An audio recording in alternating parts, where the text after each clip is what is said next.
사실은 저는 그동안의 기자 생활을 20년 넘게 하고 현장에서 어떻게 보면 대한민국 사회를 많이 지켜봤거든요.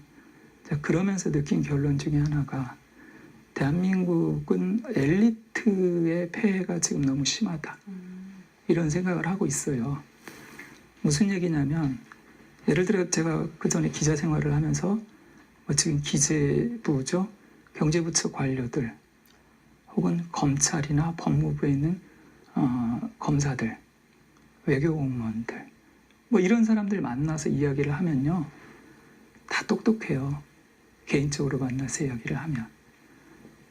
그런데 문제는 이 사람들이 자기 조직 논리에서 한 치도 못 벗어나요. 보면은. 예를 들어 검찰로 가게 되면은 공안검사들이 우글우글합니다. 그리고 공안검사의 어떤 마인드를 가진 사람들이 또 대부분이에요. 예를 들어서 과거에 우리가 잘못됐던 공안 사건들 70년대부터 얼마나 많이 있었어요.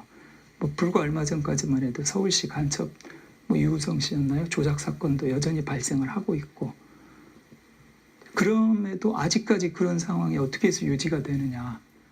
정권은 그동안 몇 번 바뀌었지만 한 번도 공무원들을 바꿔본 적은 없습니다.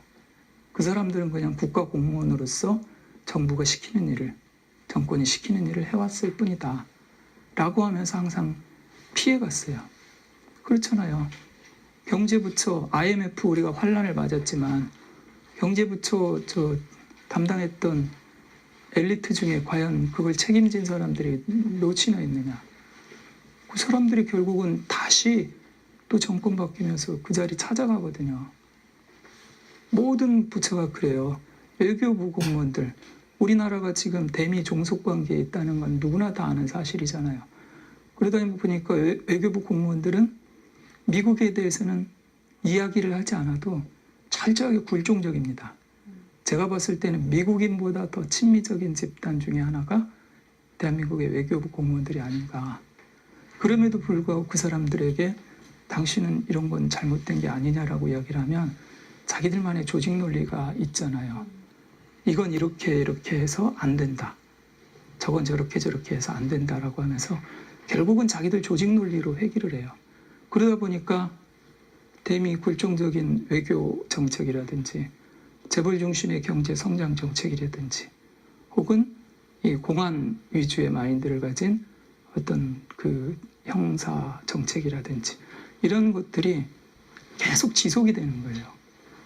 그런 것들을 보면서 대한민국의 지금 가장 큰 문제 중에 하나는 엘리트 문제구나.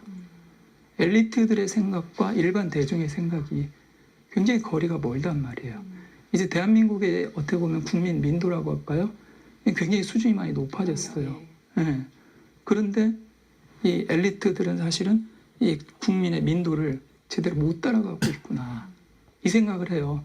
그 괴리를 과연 어떻게 극복을 해야 되겠느냐.